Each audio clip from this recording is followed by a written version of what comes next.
Hello दोस्तों, मैं हूं अभी सुकातल मतदान केंद्र में। आज है मतदान दिवस है दोस्तों। उत्तराखंड में आज विधानसभा के मतदान हो रहे हैं और मैं आया हूं यहां पर। और अभी हम लोग बात करेंगे कुछ लोगों से और देखते हैं जो नए लोग हैं उनसे बात करते हैं और जानते हैं कि क्या कुछ लोग चाहते हैं और किस तरह के प्रत्याशी को वो लोग जिताना चाहते हैं। आइए बात करेंगे उन लोगों से। तो आप लोग देख सकते हैं यहाँ पर कतारें, ये देखिए। तो काफ़ी सारे लोग हैं, काफ़ी सारे लोग मतदान करने आए हैं। उत्तराखंड का हर एक नौजवान से लेकर बुजुर्ग अपने मत का प्रयोग करने बूथ पे सब उमड़ के आ रहे हैं और आप देख सकते हैं कि हमारे पीछे काफ़ी भीड़ भी लगी हुई है। तो हमारे साथ कुछ युवा जुड़े हैं जिनसे जानते हैं कि कैसे वो क्या माइंडसेट के साथ आए हैं कि किन मुद्दों के साथ वह अपने प्रत्याशी को चुनने की तैयारी कर रहे हैं। तो आप बताएंगे कि क्या ऐसे बेसिक मुद्दे हैं, आप लोग फर्स्ट टाइम वोटर्स हैं और कैसे आप देखते हैं कि जो आपका प्रत्याशी है वो किन मुद्दों पे काम करे। लड़कियों की सुरक्षा के लिए कर सकते हैं और क्या कहते हैं जो शिक्षा के लिए करेंगे प्रत्याशी हमारे, और मतलब फैसिलिटी जो मिल नहीं पाती है ना, जो लड़कियों के लिए पैसा आता है उन तक पहुंच नहीं पाता है, बीच में गायब हो जाता है। हमारे साथ हुआ भी है ऐसा, तो इसलिए हम चाहते हैं कि हम वोट देके और जो हम जिताएं उन्हें, तो वो हमारे लिए कुछ करें, हमारे लिए काम करें। तो इसलिए बस स्कूल्स में सैनिटरी की बहुत ज़्यादा प्रॉब्लम होती है। गवर्नमेंट स्कूल्स में हमने देखा है कि पानी की सही व्यवस्था नहीं हो पाती, लड़कियों को काफ़ी दिक्कतों का सामना करना पड़ता है। तो उस मामले में आप क्या कहना चाहेंगे? मैम, हमने भी बहुत दिक्कतों का सामना किया है। हम स्कूल से पढ़े थे तब हमें भी थोड़ी बहुत प्रॉब्लम हुई थी इस चीज़ में, ना सैनिटरी की वो थी ना पानी की कोई वो थी। बट हमारे निकलने के बाद थोड़ा ठीक हुआ है, बट जब हम थे तब तो हमें बहुत ही दिक्कत झेलनी पड़ी थी। हम चाहते हैं आगे किसी को ना हो, आगे की दिक्कत और किसी को ना हो। तो जिस प्रत्याशी के लिए हम लोग आए उनको सपोर्ट कर रहे हैं, तो हमारे साथ हरीश राणा जी जुड़े हैं। तो इनसे जानते हैं कि क्या ऐसे मुद्दे हैं जो अभी तक आप देख रहे हैं कि काफ़ी टाइम से आप वोट दे चुके हैं और प्रत्याशियों का चयन कर चुके हैं। तो इस बार आप क्या चाहते हैं कि हमारे प्रत्याशी आगे आएँ और जो एक कुछ अनटच्ड जो इश्यूज़ हैं वो क्या हो सकते हैं जिसके बारे में आप बोलना चाहेंगे? देखिए, जैसे रोज़गार को लेकर सबसे बड़ी समस्या रहती है और हर आदमी की सोच होती है, उसको चाहिए कि सरकारी नौकरी मिले, और ये बिल्कुल ठीक भी नहीं है कि सरकारी नौकरी मिलेगी। तो उसके लिए जो बीच का रास्ता है स्वरोजगार, कैसे हम कम से कम मामलों में स्वरोजगार हम उनको दे सकते हैं और कैसे उनकी मदद कर सकते हैं। देखिए, भारत इतना बड़ा देश है और अलग अलग विविधताएं यहाँ, और उतनी ही नॉलेज आप देश के प्रमुख संस्थानों में देखेंगे भारत के लोग हैं। तो उनके ज्ञान, उनकी जो टैलेंट है अपने यूथ का, हम उनका कैसे उनका सदुपयोग कर सकते हैं, कैसे उनके सही लाइन पर ला सकते हैं। तो स्वरोजगार को लेकर मेन फोकस होना चाहिए, और शिक्षा को कैसे हम बहुत नीचे तबके तक कैसे पहुंचा सके, और समाज के उस वर्ग को जिससे शिक्षा से दूर रखा जाता है जातिगत बंधनों के आधार पर या धार्मिक बंधनों के आधार पर, उन तक भी कैसे शिक्षा पहुंचे, इसके लिए सरकार को सोचना चाहिए और ऐसी सरकार को हम लोग चुनना चाहेंगे। स्वास्थ्य के मामले में भी अभी हमने बीते दिनों देखा कि नैनीताल में काफ़ी ज़्यादा 108 नहीं पहुंच पाती, या ऐसे भी गांव हैं जहां तक फर्स्ट एड मिलना तक मुश्किल होता है। तो उसके बारे में आपका क्या कहना है? देखिए, अगर हम हर चीज़ मुफ्त की अगर डालेंगे कि आदत की 108 हो मुफ्त में चाहिए, तो वो भी ठीक नहीं, लेकिन कोई बीच का रास्ता निकालें कि जैसे मान लीजिए कोई हम एम्बुलेंस प्राइवेट दें, लेकिन रोडवेज जैसे बस चलाता है वैसी कोई ऐसी एम्बुलेंस चला दें जिसका मिनिमम कुछ कॉस्ट भी हम तय करते हैं। मान लीजिए यहाँ से अगर हल्द्वानी जाना है तो 500 रुपये देने में किसी को आपत्ति नहीं है। अगर कम खर्च में और सरकारी कुछ खर्च में अगर हमें मिल भी सकता है तो पब्लिक पे करने के लिए भी तैयार है, पर लेकिन वह सुविधा सरकार व्यवस्था तो करे। तो उसके अलावा जैसे एम्स की बहुत समय से मांग उठ रही है, लेकिन कुछ उस पर जो नियमावली है उसमें संशोधन करने की आवश्यकता है। अगर ऐसा भी नहीं हो पा रहा है तो कम से कम जिला मुख्यालयों में, उत्तराखंड में जो कुमाऊं में जो 6 जिले हैं इनके जिला मुख्यालयों में, जैसे नैनीताल का हल्द्वानी है, बड़ा सुसला तिवाड़ी हॉस्पिटल है, ऐसी अल्मोड़ा में बेस है, तो उनको कैसे हम व्यापक रूप से और बड़ा वहाँ पर जन सुविधाएँ दे सकें। दिल्ली एम्स वगैरह से जो अच्छे जानकार डॉक्टर्स हैं उनको हम हफ्ते में 1 दिन या महीने में 1 दिन ऑपरेशंस वगैरह के लिए या चेकअप वगैरह के लिए बुलवा सकें, ऐसे रोटेशन में मोबाइल टीम के तरह। तो ये स्वास्थ्य सुविधाओं के लिए अच्छा रास्ता हो सकता है, और सरकार जो आने वाली सरकार है वो इस पर सोचे, ऐसी हमारी उस सरकार से अपेक्षा रहेगी। नैनीताल के कलाकारों में आज हमारे साथ अजय कुमार हैं मौजूद। आज पूछते हैं कि किस तरीके से ये लोग कैसी सरकार चाहते हैं और इनका जो कला प्रेमी हैं इन लोगों को क्या क्या सुविधाएं नैनीताल में चाहिए। तो अजय जी बताइए किस तरीके से आप लोग क्या क्या सुविधाएं चाहते हैं अपने लिए। देखिए सर, ऐसा है कि सुविधा तो ये है, एक तो सबसे बड़ी बात यहाँ ऑडिटोरियम नहीं है, तो ऑडिटोरियम होना बहुत ज़रूरी है। दूसरा, कलाकारों की स्थिति बड़ी ख़राब है, मतलब कोई भी सरकार सोचती नहीं है इतना, तो थोड़ा सा कलाकारों के लिए सोचे। दोस्तों अब मैं दूसरे बूथ में आ गया हूँ CRC इंटर कॉलेज में। आइए यहाँ पर भी कुछ लोगों से बात करते हैं और देखते हैं। जुड़े हैं अनमोल नेगी जो फर्स्ट टाइम वोटर हैं। तो आइए जानते हैं, अनमोल बताइए हमें कि जो प्रत्याशी आप चुनने के लिए आज वोट कर रहे हैं, क्या चाहते हैं आप कि किन मुद्दों पे वो हमारे लिए काम करें और क्या विकास के लिए हमारे क्षेत्र के युवाओं के लिए वो काम करें। क्या मुद्दे हैं जिन पे आप बात करना चाहेंगे? देखिए, विकास एक मुद्दा है यहाँ, और मुद्दा विकास का भी है, और कहते हैं हाँ यहाँ पर जो चीज़ आप सुन रहे हैं कि बच्चे नशे में हैं, ये चीज़ है। इस एजुकेशन के प्रति जो वो हमारा वो रहेगा, कैंडिडेट रहेगा, उसके ऊपर वर्क करे। अब मैं ये चाहता हूँ कि कहते हैं जो जिसको मैं वोट दे रहा हूँ वो इस चीज़ पर खरा उतरे। मेरी यही कामना है।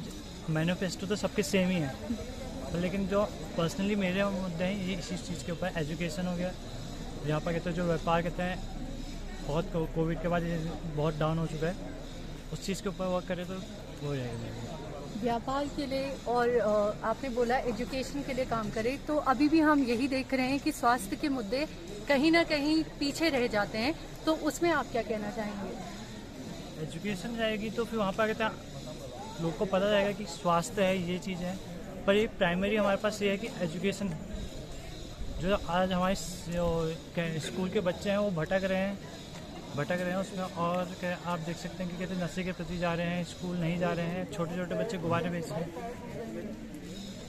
अरे बोल, कैमरे में देख के। और आप जैसे जानते हैं कि कहते हैं नशे के प्रति बच्चे कहते हैं बहुत बढ़ रहे हैं, उसमें स्कूल नहीं जा रहे हैं।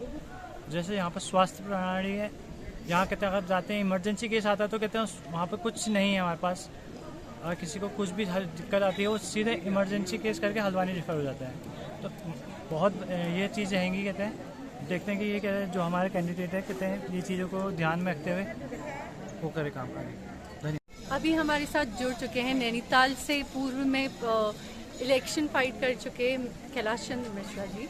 तो आइए जानते हैं कि वो उनकी क्या सोच है और वो क्या अपने प्रत्याशी से, क्योंकि काफ़ी पहले से वोट करते हुए आ रहे हैं और काफ़ी ज़्यादा लोगों को सत्ता में देख चुके हैं, तो अब जो प्रत्याशी आप आज चुनने के लिए आए हैं, तो आप क्या चाहते हैं कि वो प्रत्याशी किन मुद्दों पे काम करें? लोकतंत्र में वोट देने का अधिकार 18 वर्ष से होता है और हम भी कई बार समय से वोट देते आए हैं। हमने कई प्रत्याशियों को अपना वोट दिया और कहीं कहीं पे हर प्रत्याशी अपने उस वोट को देने के बाद खरे उतरे हैं। अब हमारे जो मुद्दे हैं, जो हम चाहते हैं कि हमारे प्रत्याशी हर 5 साल में बदलते हैं, आज हम पुनः फिर प्रत्याशियों का चयन कर रहे हैं, पूरी जनता चयन कर रही है। और हमने जिनको वोट दिया है, जो प्रत्याशी को वोट दिया है, वो बेरोजगारी और नशा मुक्ति और शहर को स्वच्छ बनाने के लिए और शहर को सौंदर्यीकरण बनाने के लिए और स्वच्छ एवं साफ प्रशासन दिलाने के लिए वो हमको सहयोग करेंगे। हमने ऐसे प्रत्याशी को चुना है जो जनता के सामने खरे उतरेंगे। धन्यवाद। एक पिता और एक पुत्र साथ वोट देने के लिए आए हैं, तो आइए जानते हैं कि दोनों में अपने प्रत्याशी को चयन करने के लिए क्या क्या अपेक्षाएं ये रखते हैं और किन मुद्दों के साथ ये वोट देने के लिए आए हैं। तो सर बताइए, क्या किन मुद्दों पे आप चाहते हैं कि आपका जो प्रत्याशी है वो कार्य करे और आगे हमारे शहर का और युवाओं का जिससे विकास हो सके, क्या वो मुद्दे हैं? मैम देखिए, अगर विकास की बात करें तो हर व्यक्ति चाहेगा कि जिनका उम्मीदवार है वो हर क्षेत्र में विकास करे, लेकिन मैं चाहता हूं कि सबसे पहले यहाँ पे चिकित्सा के क्षेत्र में विकास होना चाहिए और एजुकेशन को लेकर के थोड़ा सा विकास तो होना ही चाहिए। बाकी सड़कों की हालत तो खराब है और उपेक्षाएं जो है वो तो चलते रहती हैं, तो बढ़ते रहती हैं ना। बाकी हमारे जो मेन मुद्दे हैं वो यही है। ठीक है सर। हाँ, मुझे लगता है कि जो एक विधायक के नाते ना, जो एक स्थानीय स्तर पर कुछ भी वर्कआउट कर सकता है, वो चीज़ें होनी चाहिए। जैसे कि एजुकेशन और ये तो ठीक ही है, और सबसे बड़ी मुश्किल तो यहाँ है कि हॉस्पिटल का बहुत ज़्यादा प्रॉब्लम है, उसमें कुछ इम्प्रूवमेंट होना चाहिए। और सबसे बड़ी बात यह है कि यहाँ के जो थिएटर वाले हैं, कितने सालों से हम लोग थिएटर कर रहे हैं, निर्मल पांडे से लेके या ललदा से लेके निर्मल पांडे, और फिर बहुत 18-19 लोग यहाँ से NSD चले गए हैं। लेकिन हमारा अफसोस ये है कि इतने सालों से भी यहाँ पर कोई ऑडिटोरियम नहीं बना है नैनीताल में। मुझे तो ये भी लगता है कि साथ साथ सारे विकास कार्यों के साथ साथ यहाँ पर जो एक थिएटर का एक ऑडिटोरियम है वो बनना ही चाहिए। Thank you. हमारे साथ आयुष शाह ठुलगरिया जुड़ चुके हैं, ये भी फर्स्ट टाइम वोटर हैं। तो इनसे जानते हैं कि अपने प्रत्याशी को आज आप वोट दे रहे हैं, किन मुद्दों पे आप चाहते हैं कि आपका प्रत्याशी काम करे?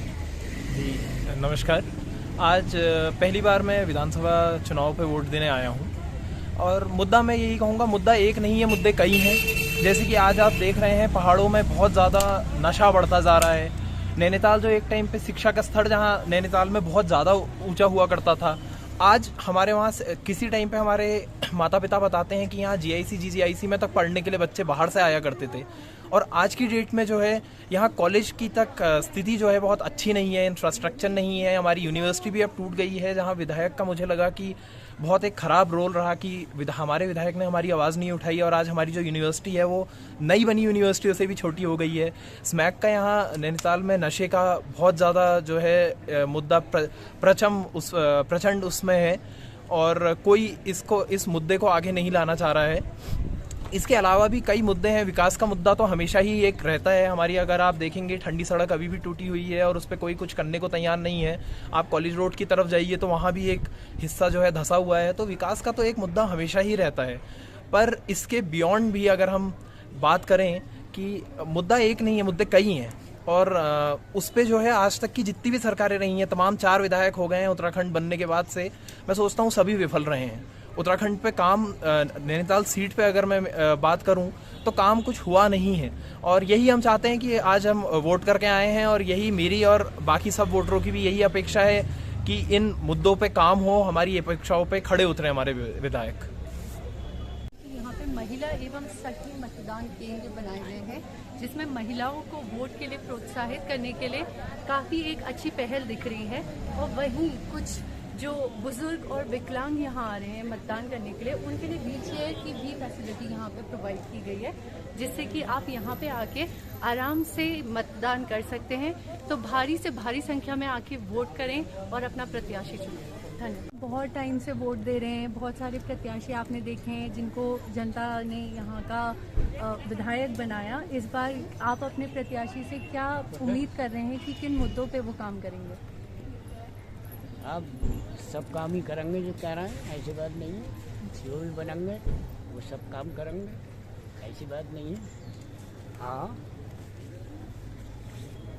हमने जैसा कि देखा कि अलग अलग लोगों से बात करी, उनके विचार जाने, तो इस वीडियो को दोस्तों यहीं पर समाप्त करता हूँ और उम्मीद करता हूँ कि आप लोग ज़्यादा से ज़्यादा वोट दें। अभी बहुत समय है, तो वोट ज़रूर दें दोस्तों। Thank you.